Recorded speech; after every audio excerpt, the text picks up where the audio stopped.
Hello and welcome from all of us at Historica Canada, which runs the Memory Project, our wonderful program that connects veterans and active serving members of the Canadian Forces with school and community groups so they can share their stories of service.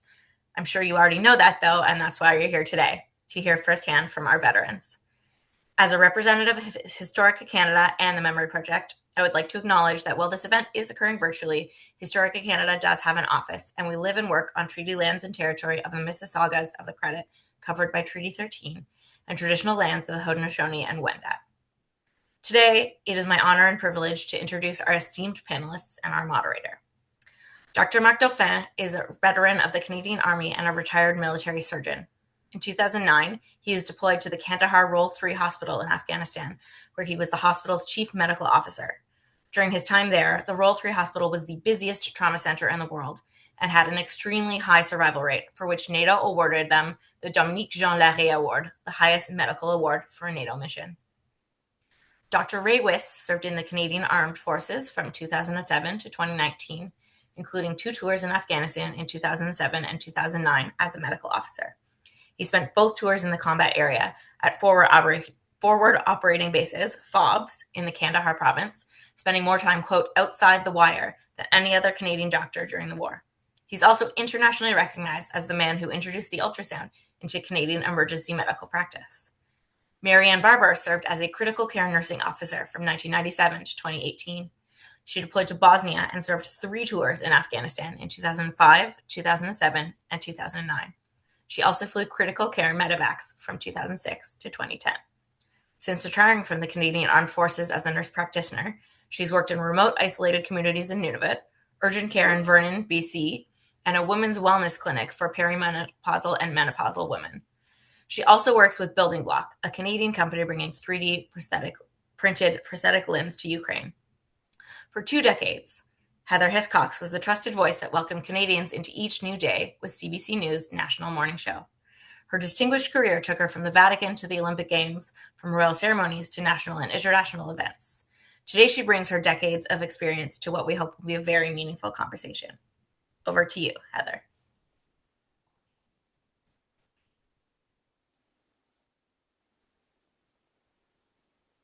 Been asked to take part in a special project, and I look forward to spending the next hour with our distinguished guests. You've already welcomed them, but Dr. Ray Wiss, Ray, hello. Ann Barber, hello. Dr. Marc Dauphin, Marc, bonjour, and hello to you. You know, I first met the 3 of you, so to speak, as our viewers likely have, and that was through the video Fighting Against Death, Medical Personnel in Afghanistan. Your comments were also compelling. We wanted to learn more about your experiences. We wanted to hear more of your stories, which are variously harrowing, horrifying, and ultimately heroic. So thank you for accepting the invitation to answer some questions today. Marc, I'd like to direct the first question to you because I noticed that you wrote in one of your social media posts that whenever an opportunity like this, like the Memory Project, comes up, you contribute as much and as often as possible. Why? Why is this important to you? Well, my main occupation since I retired from the forces in 09, in 13, I'm sorry, has been writing historical novels. And for that, you have to be documented. And I think that the more we can leave behind of what we did, of our day-to-day lives and how it was, rather than just the great big arrows on maps of armies going and clashing, I thought it was important that we get le témoignage of people like us who did the day-to-day things in the war. And so I wanted to contribute as much as I could to the historical knowledge. So témoignage, the witness. You talked about, you wrote the duty of history. And I thought that was such a good perspective with which to begin, because we who were not there will never fully appreciate what you all 3 lived. But over the next hour, I hope we can gain a fuller appreciation. That's my aim anyway. So let's do that. And let's go back to the beginning, because all 3 of you had different military and medical backgrounds. Ann, you start. What motivated you to join the Canadian Armed Forces in the first place? Back when I joined, it was under the regular officer training plan. I was really interested in getting a my nursing degree covered by the military. I had always liked the idea of the adventure and the travel, and the ability to be able to care for our soldiers. I knew nothing about the military. There was nothing around in Sault Ste. Marie where I grew up, really about the military at that time, and for me anyway. And so it was a bit of a like, ooh, rude awakening. You hit basic training, but and then after I graduated, it just carried on and loved, every minute of it for 21 years. And had you had several years of training and experience before your Afghanistan deployments? I deployed to Bosnia in Right. 2002, 2003 before my first tour in 2005. So yes, I had So you had. and I was working in a civilian hospital as a supplementary nurse at that time in emergent ICU, the Royal Alex in Edmonton, and so I felt really well prepared when I hit the You ground. did. I was going to ask that. What you remember thinking before that first deployment in 2005, whether you were keen, whether you felt ready and prepared. What do you remember about I had before? wanted to go since 2001 when we were activated, on 9/11 and, Mhm. part of that non-combatant response team and was ready to go then and then, ended up going to Bosnia instead. So by the time 2005 rolled around, I think I'd been knocking on the door like, pick me, pick me. So Mhm. I felt very excited. Of course, you're nervous. It's a new place, it's a different world, but and then it was the same to go back to Kandahar again in 2007. And then I essentially was like, just leave me here. Can you just leave me here and I'll stay here because I knew I was going back in 2008 again. So We'll get to the details about those particular deployments in a second. Marc, I want to get a little bit of your story too, because you studied medicine first and then enrolled in the armed forces. And what way made you want to serve in that way? Well, I was in the second year of medicine, and I needed the money, pure and simple. So I was broke. I could not get any loans or any student loans because my father earned too much. And so I just joined up, and I said, full speed ahead, damn the torpedoes. So, and I had a great time in the Canadian Armed Forces. I was very happy. By the way, I'm not a surgeon, I'm a flight surgeon, and I'm an ER physician. And so, yeah, I had a great time during my stay in the Canadian Forces. And when I left after my obligatory period of service, I stayed on in the reserves in case there's a war. So 9/11 happened, they called, I came. In case there's a war, and that, as you say, that exactly transpired. So then you ended up being recalled. How did that happen? And then how Oh, did you feel about that? Because you were sort of into your early 50s at that time. that's correct. I always, one of my friends who was an intelligence officer compares all the military people to firemen and firewomen.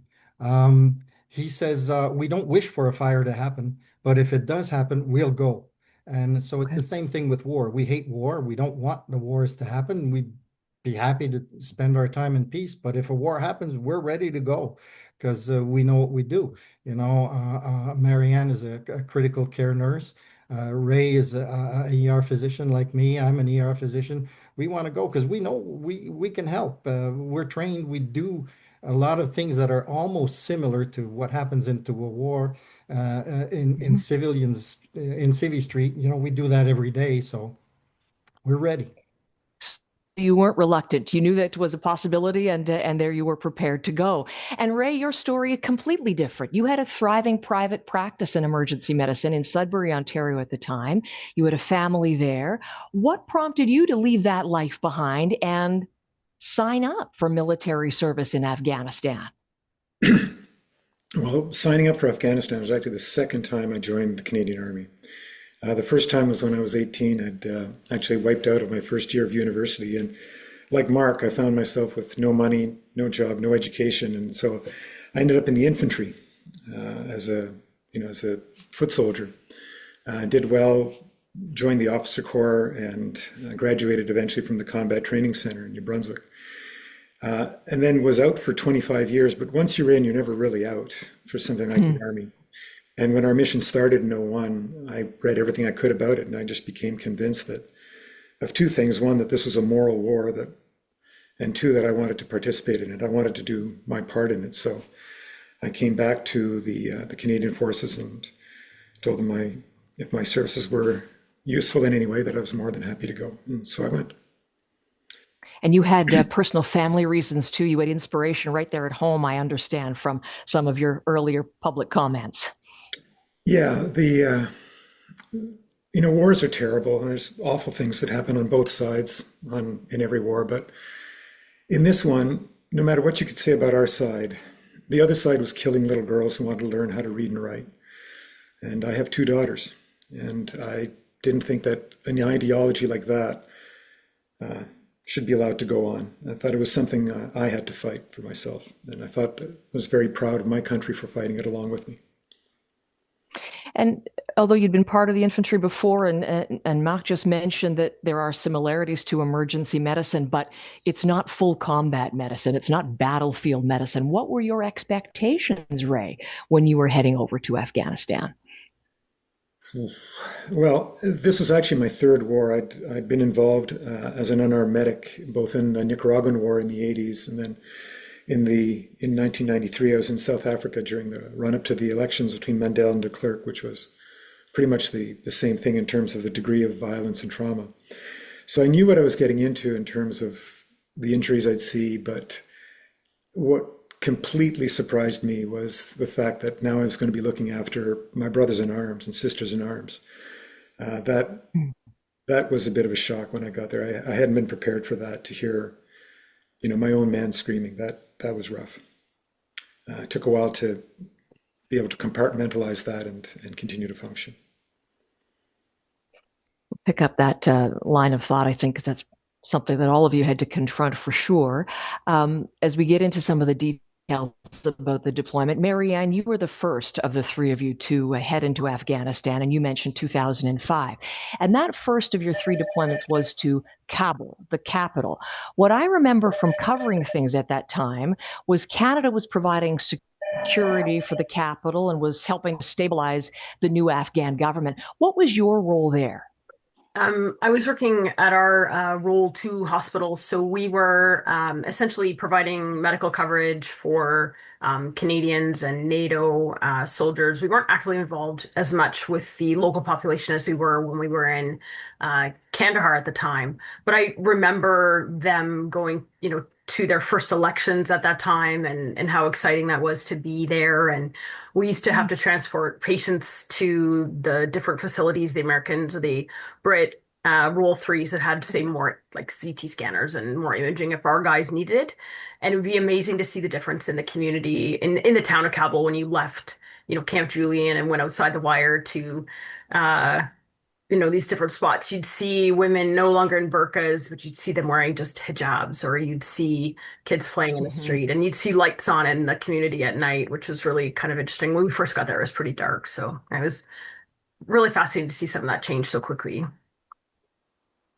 Well, your location changed for your second and third deployments, and your role changed as well. What was different for you when you got to Kandahar in 07 and 08?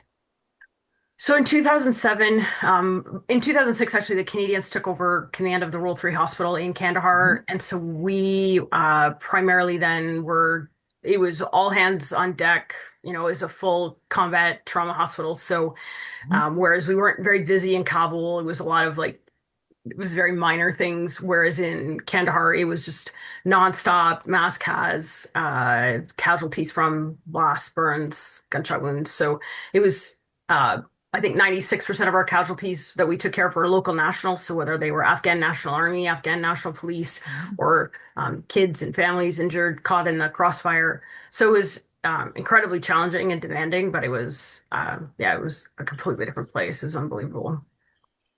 And Ray, you were the next to deploy, so that was also in 2007 and again in 2009. And you also went to Kandahar, but as Mira was mentioning, what's unique about your story for both of your deployments, you were in FOBs, forward operating bases. You were outside the wire the whole time. And I'm thinking people watching us may not understand those terms. So what does that mean? Maybe you could explain your surroundings and what your role was there. Sure. Of the 3,000 Canadians who served in Afghanistan at any one time, about 2,000 would spend their time at the main base in Kandahar, and the other 1,000 were the battle group. So primarily the infantry, the tankers, and artillerymen who would go into the forward operating bases on Taliban territory and fight them from there, to keep them, to block off their access to Kandahar city, which you'll recall had been their capital when they were running the country. And so my role really was more as a senior battlefield medic than as a doctor out there. And again, part of the reason I went out there is because I'm French Canadian, I'm Francophone, and so it was the Québécois infantry who were there when I got there both times, and so it made more sense for me to go out. And when you went out, you were part of, well, we know that Canada was really in the thick of some fierce fighting at that time. How long after you arrived before you experienced that? Well, yeah, I think you've raised an important point. We took on the toughest mission of the entire war when we moved into Hmm. Kandahar province, and specifically the Zari Panjwai districts. This is Taliban's home turf. In fact, the Taliban's birthplace is right in the middle of Zari district, and that's right where we did most of our fighting. A key element of that first tour of mine was the capture of the village of Sangasar, the birthplace of the Taliban. A battle that should be remembered, but in fact, this gentleman right here lost his life at the end of that. It's Corporal Nicolas Beauchamp. He was killed when we came back from that operation. But we captured their birthplace, and it barely made the news here. But that's just how effective we were in keeping them at bay.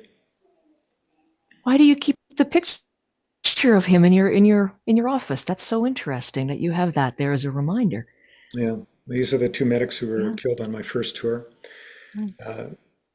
That's the main reason I'm here, talking to you, as I want Canadians to remember. We're not looking for money or medals, as I said in the movie, but we do want people to remember what we did, what we accomplished, and especially who we lost.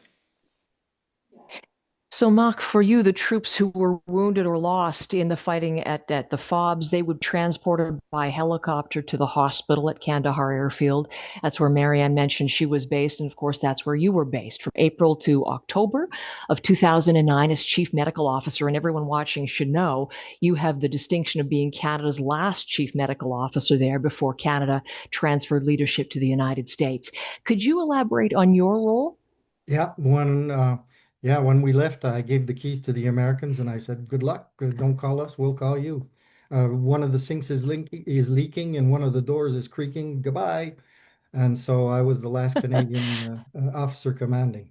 Yeah, Incredible. we when we got there, things, it's like if you're a historian of World War II, and you're trying to tell something that happened in 1942, where the conditions weren't the same in 1942 as they were in 1943, and once again, and so by the time I got there, in '09, we had some new NATO rules in place that said that from the moment of injury to the moment of going into the OR, we had 90 minutes. And so they didn't stop at the FOBs anymore. We were all air evacing, and so they would come in from the point of injury directly to us.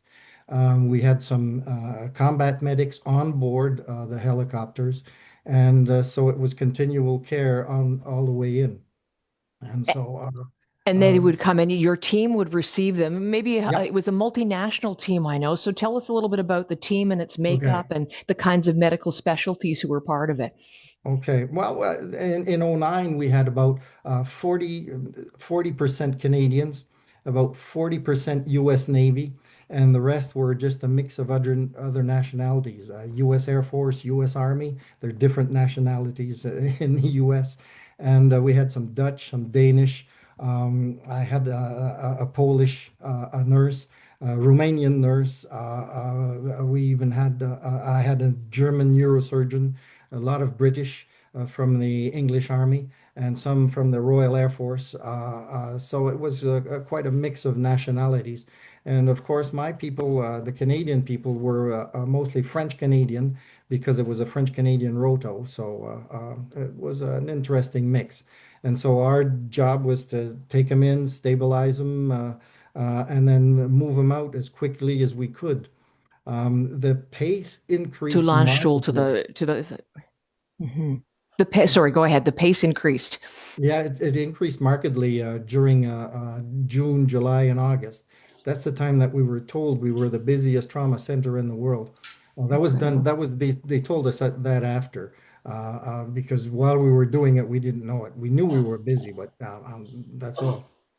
And they were coming And in. in the video, Marc, you mentioned in that team, multinational, all different specialties. You knew what your role was. You knew your job was you were fighting against death. That's Yes. what the title of the video. That was Yep. clear. The purpose Yep. for you. Hmm. Yeah, that was my boss, Colonel Hmm. Savard. She said, Hmm. "Our main, you guys are fighting the Taliban." She would say that to the infantry and the armored and the artillery guys and the special force guys. You guys are fighting the enemy. We are fighting death. So that's what we did, and we did okay, I guess. We were inventing medicine because nobody had seen patients as badly injured arrive alive at a hospital before in all of history and prehistory. Yeah, and so not to pretend to be anybody else, but so we were writing history, and there was this thing called the Joint Trauma System, which was a Canadian and American thing that would give us clinical practice guidelines that you had to follow. And they changed week on week as the results got fed into this great big computer, and out came the best outcomes. And so from there, we change our way of doing things, and you had to keep on your toes Hmm. scientifically because that joint trauma system included weekly meetings. So you'd have weekly Zoom meetings like this with hospitals in the US and Canada, and the transition hospital in Germany, where I spent a year stabilizing our guys before I went to Afghanistan. So it was quite an Hmm. interesting system, and a lot of the things that we invented in not just in Kandahar, but all the U.S. hospitals and Canadian and British hospitals in Iraq and Afghanistan. Of course, we didn't go to Iraq that time, but we still participated. So a lot of those clinical gestures, those ways of treating some of those injuries, are now being practiced in civilian medicine. So we invented them. I think that's something that Canadians don't realize and should be really proud of that legacy, not just for military battlefield training, but also, as you say, in civilian training, even for mass casualty response and things of that nature. What you Yep. did is still in practice today. You mentioned, Marc, that the kinds of horrific injuries that were coming into the hospital. Ray, can I come back to you for just a second? You're sitting there in front of two comrades whom you lost. Their pictures there as reminders. Pretty gruesome circumstances. What were the kinds of things that you were seeing in terms of wounds and casualties and things of that nature? Well, the things that modern weapons will do to the human body are it's difficult to exaggerate. These things are designed to cause the most damage imaginable. So really, there's the full gamut of both penetrating and blunt trauma. There's large amounts of tissue loss. This it's so violent, the effect on the body, that usually we make sure people are breathing before we stop the bleeding, but here we actually have to stop the bleeding first because it can be so massive. Some of it is obviously crosses over a lot to Canadian emergency medicine, but yeah, it's a completely different world though to be seeing only those kinds of trauma victims. The limb losses and the kind of disruption it does to the body. You have to be pretty creative to take your civilian training and then apply it into To wartime them. medicine. If I recall correctly, it was IEDs were the most common wounds, and then from there it was gunshots, but By horrific by from the far, sounds of it by at that far, time. yeah. By The far that. yeah. What And you have to then understand of the 158 Canadians killed in Afghanistan, only 8 were killed by direct fire, by Taliban gunfire. hmm, Just about everybody we lost to roadside bombs or IED systems. 158 soldiers, and then, of course, another 7 civilians. So much loss of Canadian life. Marianne, I'd love you to join in here. More on what you would face coming in. It sounds like it was pretty constant, the arrival of people either dead or with really horrific injuries. Yeah, I mean, the onslaught was nonstop, and you just kind of planned accordingly, and you'd show up, expecting to do a 10, 12-hour shift, and sometimes you do 36 hours. There was nobody else to come in, so you were a very finite resource, especially our Mhm. surgical teams and our nursing teams. Um, I will say we were certainly very fortunate, I think, with the care that our injured soldiers received in the field, like our tactical combat casualty training and our combat related first aid certainly kind of helped us, because when they come in, they've got tourniquets on, they've got dressings on. So they received incredible early injury care. And then when they come to us, we basically are triaging based on who can quickly go to the OR for quick stabilization so we can get the most people through our operating rooms. We only had 2 ORs at that time. So it's not like it is in Canada where the most injured takes up an OR for 12 hours. That means that there's probably 10 or 12 guys that are going to die and waiting for surgery at that time.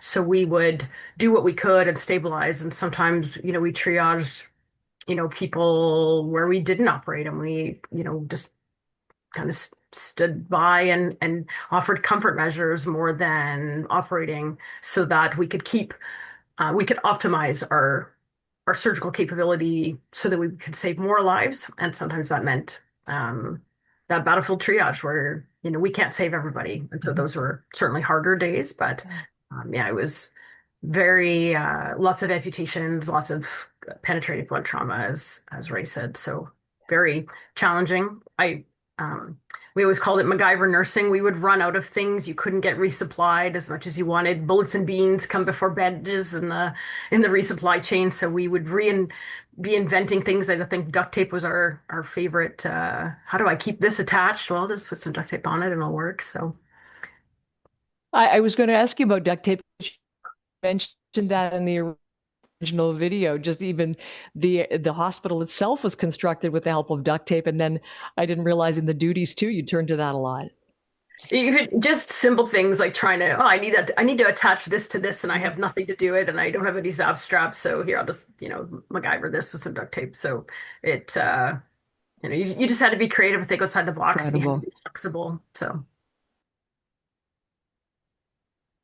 You said hard days, not really any typical day or any normal day. Marc, let me ask you, what was your worst day, Marc? Oh, I can remember that one. That was the day the Australians came. Um, they, of course, the roll tree was really a favorite of the media. The media never asked to go out and see Ray out in the boonies there. They wanted to stay in the roll three and sort of film that. And so I was sort of put in charge of that too. And I had 2 crews that day, one from Radio-Canada and one from Australian Broadcasting Company. So I said, settle it between the two of you, but I can only take 1 crew. And so the Strines won, and they spent the day with us. And we had, I think it was 33 or 34 very severe casualties that day. They just kept coming in, just kept coming in and coming in and coming in. And that was a day too that we were supposed to have the Americans had organized a Hawaiian themed party, no alcohol, of course, for that Saturday night. It was a Saturday, I think. And at some point, the people started coming in from the party dressed in Hawaiian shirts and leis, and they were working and the Australians just they'd never seen anything like it. Neither had we. And I was right in the middle of that with another phone call saying we're bringing in 4 more, I'm and sure. and then it's Marianne? oh, I'm sorry. No, I'm sorry. I just cut off a little bit there.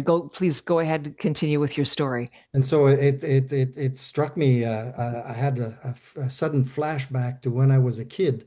I was a 17-year-old kid, and there was this movie on in the cinema, and I thought that was the neatest movie ever. It was about American surgeons wearing Hawaiian shirts and saving lives in the middle of a war zone. And I said, I want to do that. And then 50 years later, almost 50 years later, there I was doing the exact same thing, except that it wasn't in front of movie cameras. It Yeah. was for real. And so, yeah, that was the worst day ever. And what about you, either Ray or Marianne? Do you have a day, a scene that you can see so clearly that stands out for you among so many? There was in 2007, we had a mass cas where an intelligence agency dropped a bomb on a wedding to Uh, target some Taliban. And the fallout was probably about 50 different casualties coming in as a result. And so we ended up with this entire family, and there was a little boy in our trauma bay who, we were assessing his injuries and going through, and there's a bandage around his head. And so we take the bandage off and we see, brain matter coming out of the top. And uh, the crew at the time, we just said, our team at the time, there's nothing we can do for him. So let's, we're not going to resuscitate. There's no way we're going to save him. And so they just kind of said, okay, Marianne, you're going to stay with him. I'll put him in one of the beds and just stay with him until he passes. And, we never let any of our patients die alone. We sat with them. We would read from the Quran. We would turn them east, cover them in a sheet. And I remember just thinking, this little boy's family is all gone. There's nobody around. And I wasn't a mother. I'm not a mother.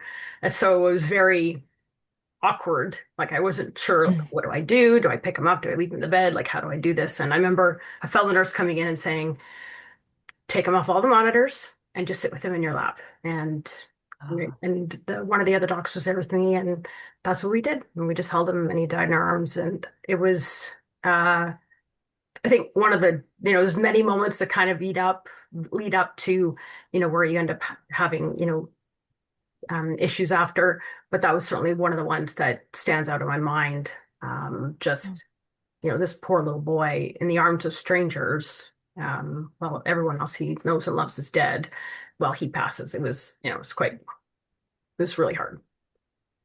hard to hear. Can't imagine to have lived. And Ray, for you, you mentioned when your comrades were needing your medical help, how difficult it was. What about for you? What was a moment or a day or a scene for you?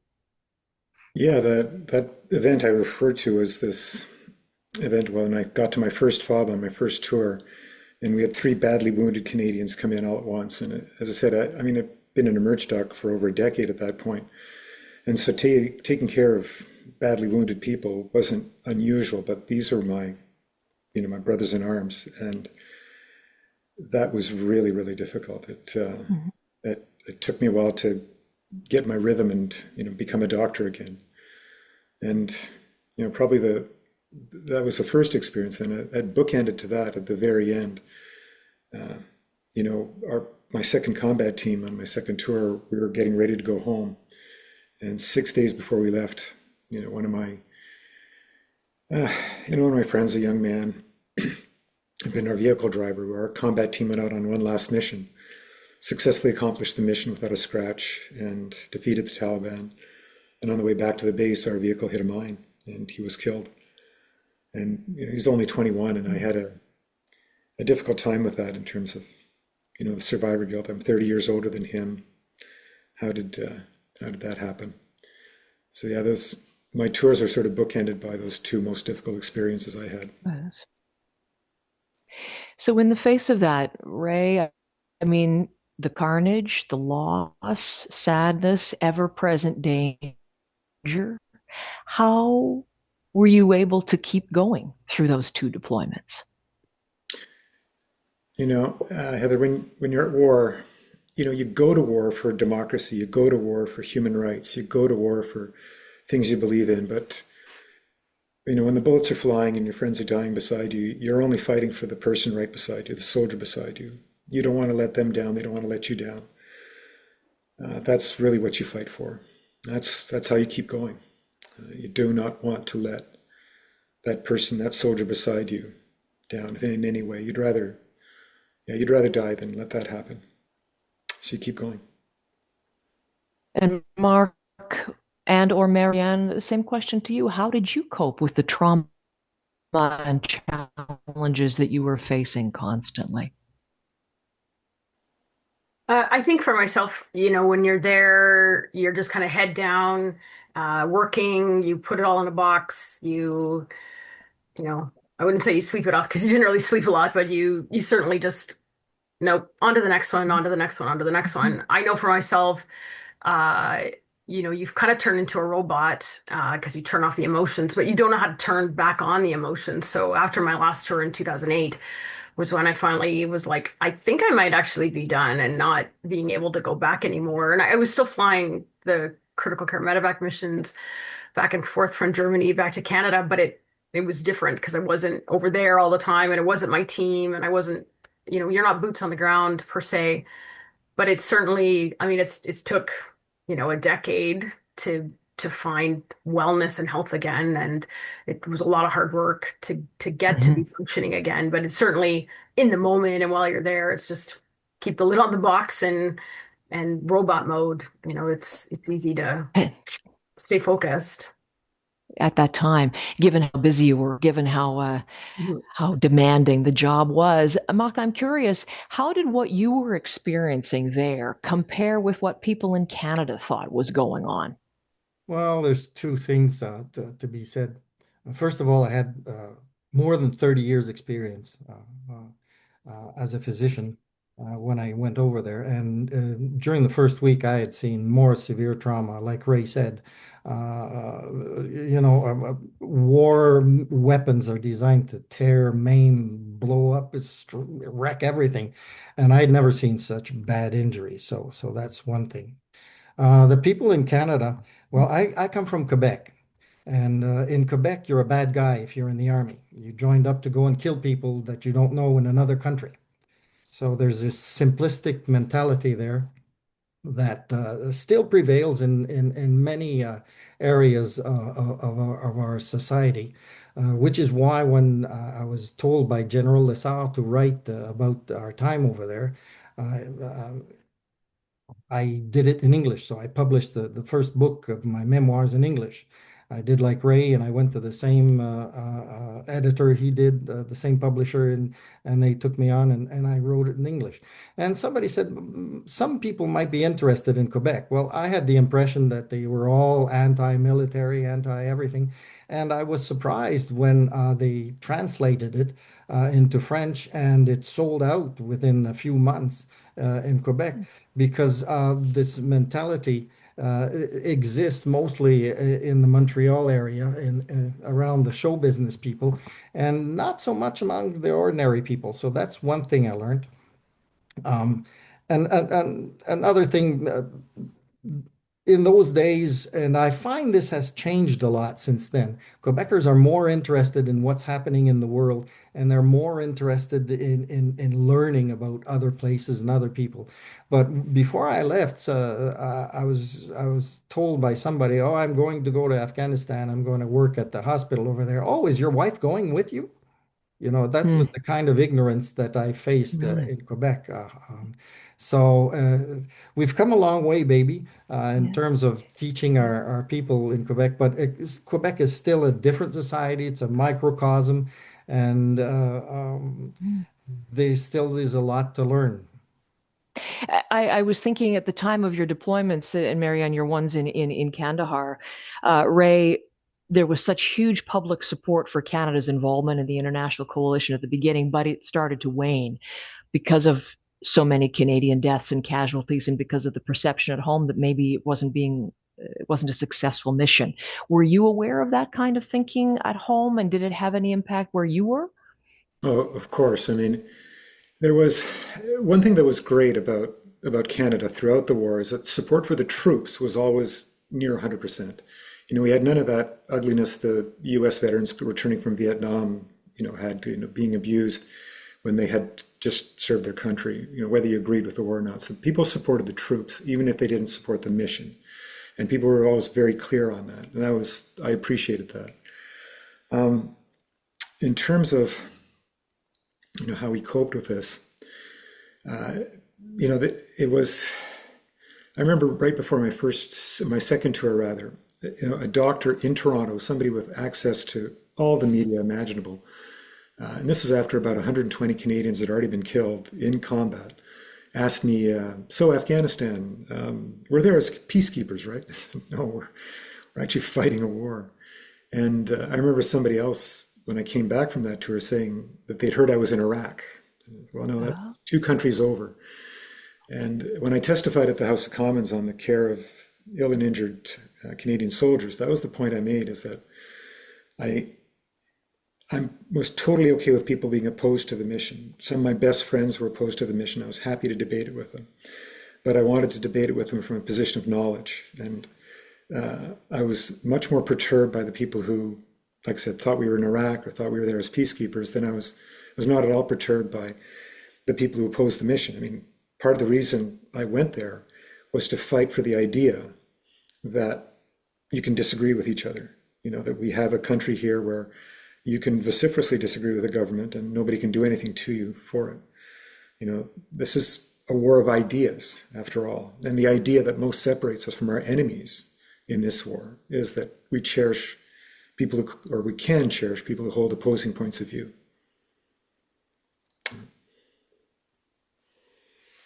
Marianne, let me come to you again for a moment, because when you were telling the story of holding that Afghan boy as he passed away, one thing that I had forgotten, and I not only did you care for Canadian soldiers and coalitions, but also Taliban fighters, right beside children or people who were part of the coalition forces. And I'm curious about that. In any other circumstance, that Taliban fighter might well have wanted to kill you and everyone there for the West. What was your rationalization at that time? How did you deal with that? What were your reflections about that? I think at the time, we certainly took precautions to keep, ourselves safe. We took our name tags off and our rank off. We had, mostly importantly, we protected our interpreters. So, we made sure that they were, we did our best so that they were not seen and being able to be identified, because certainly they had been targeted by the Taliban. I think for myself, I wanted to have the moral high ground that, no, you're going to get the best care I can give you. Um, so that when I go home at night, I can say, no, I did my job, I did it well, and our teams did their jobs well, so that we wouldn't lower ourselves to meet them where they were at. So I think, it certainly was challenging. There were times where, in the trauma bay is the casualty from the NATO team or a local national who's been injured, and then the trauma bay beside them is the Taliban guy, that's been caught in this conflict, or interaction. And so, it certainly was hard, but you just had to say, no, no, I'm a professional and I'll keep myself professional. But the human in you is, like, oh, I wish I could do something, but you don't. No, exactly. And continue to provide equal care. I mean, that's extraordinary. You provided excellent care all the way through. I'll come back to that number that Mira mentioned at the outset, 97% survival rate, for which you were awarded the Dominique Jean Larrey Award for the highest possible honor for a NATO mission. 97% survival rate. How were you able to do that? Well, we cheated. No, no, it's a joke. Um, Actually, we just kept going. Like Marianne says, we just kept going like the little old Energizer rabbit, even though we were literally sleeping on our feet. You learn to really superpower nap. You can sleep 10 minutes and you feel like you've slept 12 hours in those 10 minutes because you get into such a deep sleep. Um, how did we do it? We had 97%. That was overall. The 98% was for soldiers. So if, for soldiers, we had 98% survival. I don't know how we did it. We just kept doing we just kept applying the clinical practice guidelines and just doing it and being aggressive. And it was the most aggressive medicine we've ever done, and it seemed like it works. We didn't sleep around. Well, maybe we should have a CT scan. No, no, no, no. Just straight to the OR. do not pass go, do not collect $200, and we call them monopoly patients. And oh, we had some. Our nurses were fantastic. They invented things. Yeah. We had one nurse who invented a system that where if we got Afghan National Army or Afghan National Police, there was an Afghan National Army hospital about 15, 20 kilometers down the road. So we would fix them up, we would resusc them, we'd operate them, and then we'd send them over there without even admitting them to our hospital, and they could finish the care. So he invented that. Another nurse invented another system to go faster, to get our blood in faster, and we just kept inventing and you know. As you went. Mentioning blood, Marianne, in the video, you mentioned the importance of the walking blood bank. You thought that was particularly key to your great success in the survival rate. Can you explain how that came into play and into use? So certainly, certainly we know that blood products are part of a mass transfusion protocol that we have even here in Canada, consist of red blood cells, plasma platelets, and all the different components of that.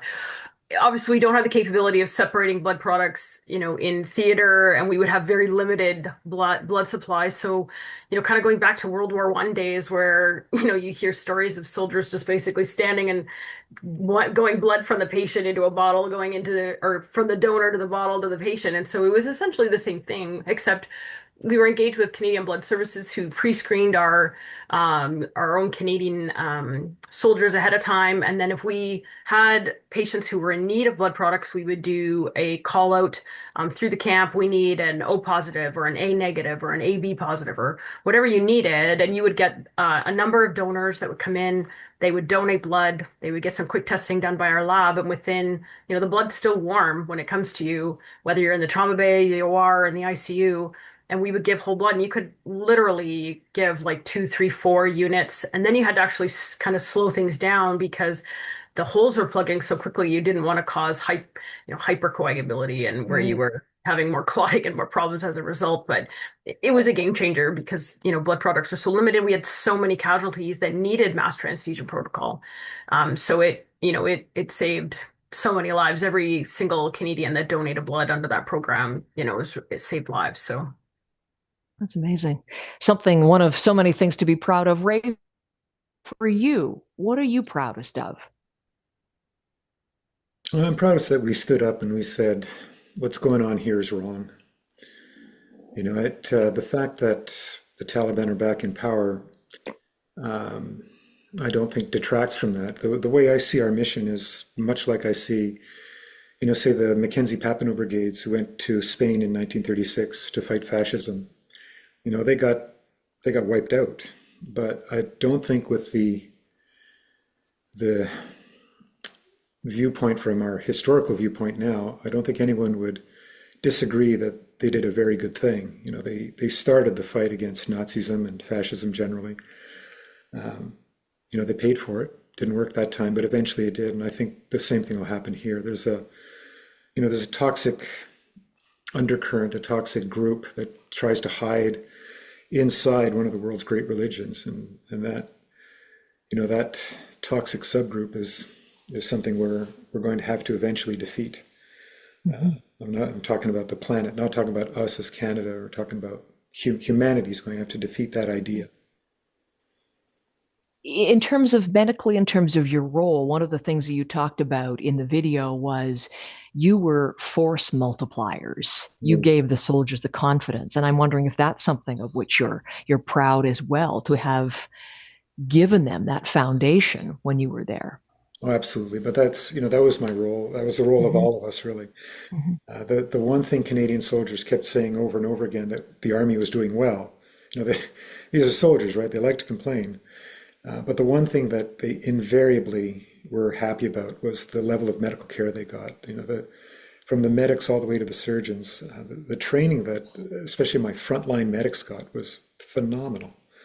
And their competence is like working with a 3rd or 4th year emergency medicine resident. A doctor who, for those trauma indications that they dealt with, they were phenomenally well trained and skilled. And then they added to that incredible bravery to go forward with the troops under fire to look after them. So yeah, that I was pretty proud about. So you carry all of those experiences, all of that emotion with all three of you as you return to Canada when your deployments end. Marianne, first to you, because you've spoken about this already here and have certainly done so publicly. How did this affect you? How did Afghanistan, the experiences there in the hospital, how did it affect you personally?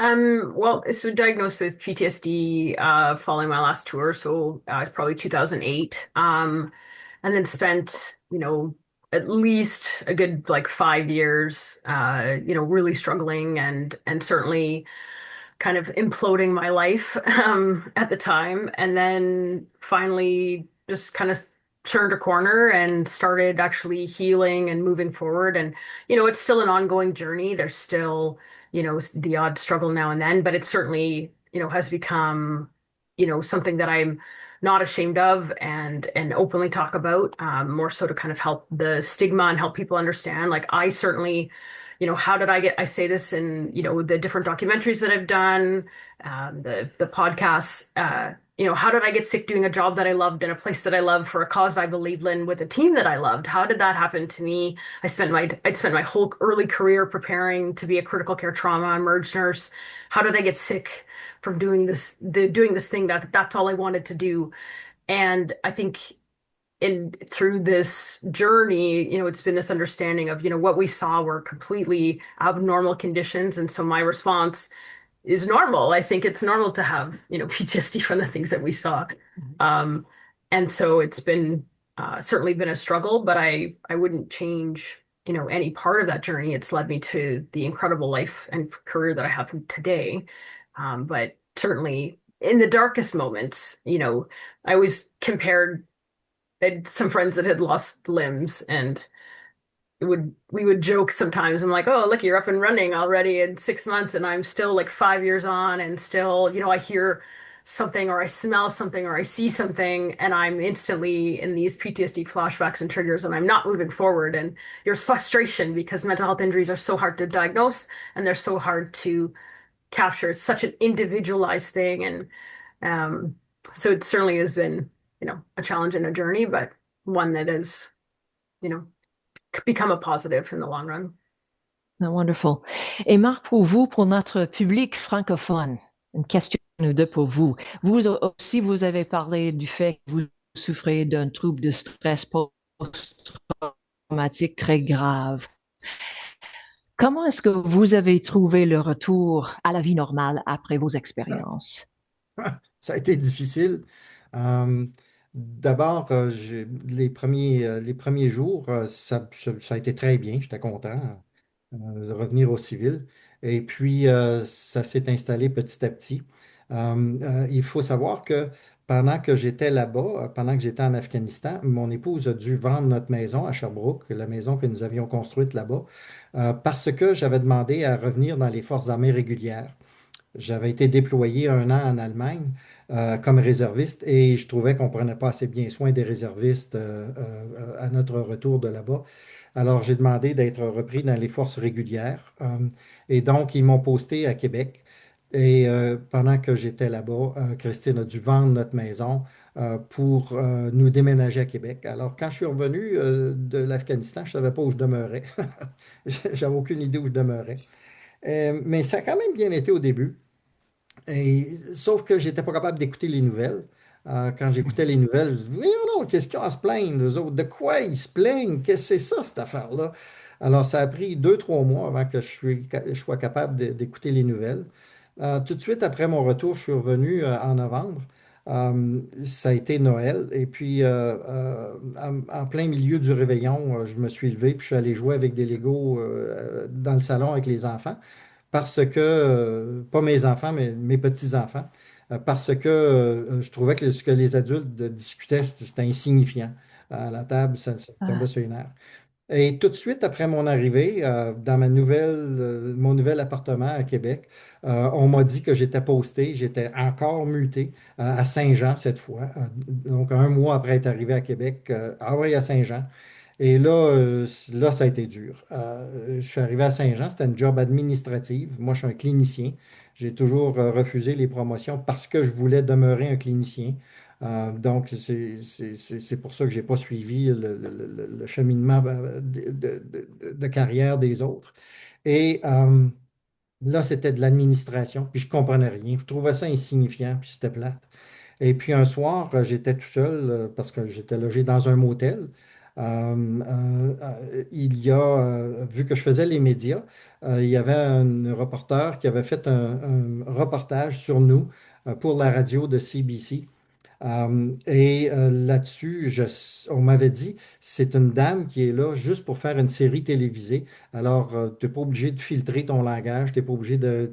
Et tu peux dire ce que tu veux. Alors, moi, je sacrais. Et là, elle dit, elle avait décidé de faire un reportage avec ça. Puis là, j'étais, oh my God, what have I done? Et j'ai fait une crise de panique. C'était la première fois de Okay. ma vie que je faisais une crise de panique. J'avais 57 ans. Première crise de panique à vie. Et je me sentais tellement mal que la seule façon que j'ai trouvé de faire partir ça, après une demi-heure, c'était de me lancer dans la rivière Richelieu. Alors, c'était le mois de janvier. Il passait de la glace. J'ai dit, ça va être frais en maudit, mais ça ne durera pas longtemps. Et Wow.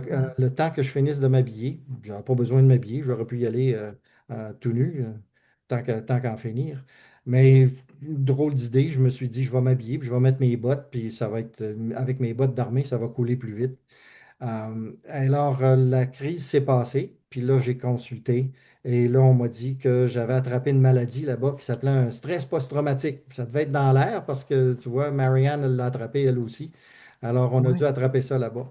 Et ce qui est important pour moi, c'était de comprendre pourquoi, comment ça marche, pourquoi. Et c'est les psychologues qui me l'ont expliqué. Trop d'adrénaline, trop de cortisol, ça brise des structures dans notre cerveau, qui sont les Mm. amygdales, qui sont les hippocampes. Et à partir de là, là, j'ai compris ce qui se passait. Puis là, j'ai suivi les traitements, etc. Euh, je suis mieux. J'ai encore beaucoup de difficultés avec la concentration, avec la mémoire aussi. Les hippocampes sont responsables de faire ça. Mais j'ai pas énormément de problèmes psychologiques. J'ai fait 2 ou 3 autres crises de panique dans les années qui ont suivi, mais là, ça doit faire 7, 8 ans que j'en ai pas fait. Euh, on vit avec. Et non, je ne regrette Live pas. with Je it. suis comme Marianne, je ne regrette pas. There was a big fire. I went and I came back and I brought back all my people alive. You did. That's incredible. What pulled you back and saw you through as you both lived with and sought treatment for and are able to tell us those stories. Um, Ray, for you, when you returned from the military, you chose to stay on. You were in the reserves for another 10 years. And I'm wondering why you made that decision and how your experience in Afghanistan affected your medical career afterward. Yeah, I mean, I stayed in just to do some public speaking, some administrative tasks. Nothing obviously like Afghanistan ever again. But once you've gone through something like that, it's like you've got two families, and you hate to shortchange one, but inevitably you're pulled in two different directions. So that's why you stick around. Um, in terms of how I responded to it, I mean, I had the advantage of having been to war before, and I'd had a very difficult time my first time out. But so when I came back from Afghanistan, I was able to lean on those experiences and didn't have too hard a time coming back. In fact, my late wife, that was one of the things she was quite relieved about. She'd been afraid I'd be killed, obviously, but she was also afraid that I'd come back somebody different. And she was a little bit surprised when I seemed to be exactly the same. Okay. But again, that was prior experience. Amira mentioned the fact that you brought in ultrasound to emergency medicine. Was that a direct result of what you saw and learned in Afghanistan, that innovation? No, I'd been doing that for about 7 years before I went to Okay. Afghanistan. So I'd brought it into Canadian emergency medicine, and then I just brought it with me when I went back into the army. In fact, on my first tour, it was quite a surprise to have this guy trundling his portable ultrasound machine around. They wondered why I was doing that. There's a couple of soldiers who are alive today precisely because I found injuries in them quite early that I would have otherwise missed. And so by the time I went back with Marc for my second tour, in fact, the Army recognized the value of that, brought me in, and I actually had a training course with all of the doctors and senior medics who were going over for the tour that Marc and I did together. I'm just cognizant of the time, and we're getting close to our time together. So I have a few questions by way of conclusion. Let me ask you this. I'm thinking of young people. I'm thinking of students who may have been watching. I hope they have been watching, very engrossed in our conversation. Marianne, what would you say to them? What would you like them to take away from your experiences? I think it's really important to understand, our military history in particular, because it certainly plays a role in who we are as a nation. I know for myself, I always think of Vimy Ridge and the people that went before, and the World War I, World War II, the Korean War, all of the peacekeeping missions. Like, there's so much history that I think also then reflects who we are as a society, kind of, how Ray said, the morality of what we do as soldiers. And I think that's really important to understand. It sounds like there's just so much conflict and division in the country. And I think as Canadians, it's important to understand that we've always acted, with compassion and from a place of protecting people's rights and freedoms. And that, I think, is really important for kids to understand. This is what our history is, and we should be proud of our Canadian military and what we've done and accomplished, because it's given us the peace and the amazing country that we live in today. And I think that's important for them to understand. I would agree. And it's not just the past, it's not just the history, because we're talking a lot today as we speak about defense capabilities, military, armaments and recruitment. These are all big issues. And in fact, the defense minister for the country just said that between June of 2025 and February of 2026, there has been a 13% increase in the number of new recruits to the Canadian Armed Forces. And I'm wondering, Marc, they're responding to this time of global insecurity and uncertainty. But what would your thoughts be on that, Marc? And what advice would you give to someone contemplating enlisting? Well, there was this guy who was very mature when I was in college, or the equivalent of a senior in high school in the English speaking system. This guy, he said, there's a parade on, and not many people know that there's a parade on. Even fewer people will go and see the parade, and a very precious few will be in the parade.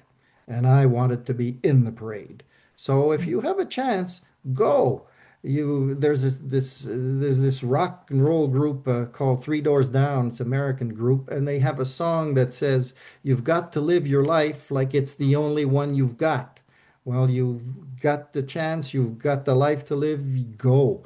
Uh, uh, just go for it. Full speed ahead, damn the torpedoes. You have to live. And if you're going as a nursing student, medical student, a medical assistant, a medic, you're going to save lives. You're going to have your war. I waited almost 50 years for mine. I enrolled in 1972, and I went to started going to Afghanistan. I did the 2007 Roto in Germany. So I waited a good 40 years before my turn came. Just go, get prepared, and stay prepared. It'll come, it'll happen, and they're going to need you, and that's when you'll go. And Ray, to you, to conclude, I think you mentioned some of this, but I'd like to give you the last word, because in the end, we know what happened in Afghanistan. The US withdrew in late 2021, and the Taliban regained control and remains in power to this day. So billions of Canadian dollars were spent, 165 Canadian lives lost, soldiers and civilians, and thousands more injured, both physically and psychologically. Ray, was it worth it? Well, my answer to that would be the same answer I'd give to young people asking about this. The world isn't the way it is, it's the way we make it. And either you decide that you're going to stand up for moral things, you're going to fight for what's right, or you accept that the world's never going to get better. And I think as a country, we can be proud that we did what we could there. I think the Taliban are going to find that 3 million girls getting an education for over a decade, I think eventually that's going to prove to be a genie that's harder to get back in the bottle than they imagine. I think we've sown the seeds of their destruction right there. But the world is the way we make it.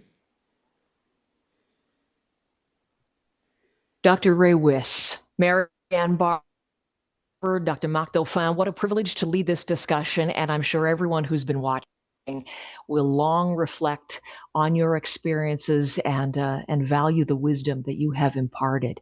I might encourage anyone to go even more in depth. You can listen to Marianne. You can find her online in many wonderful interviews and podcasts. And we've talked about the books. Dr. Wiss wrote 2 books about his deployments. Fob Doc, which was the very first book from a Canadian Afghanistan veteran, and that was followed by A Line in the Sand. And Dr. Dauphin also wrote a book called Combat Doctor. I just checked, by the way, and all of them are available still online for anyone who's interested. I'd also like to let you know that if you'd like to hear more stories of service from Canadian Forces members and veterans, you can book a speaker to visit your classroom or your community group. You go to thememoryproject.com. Again, Ray, Marianne, Marc, thank you for your candor today. Above all, thank you for your service.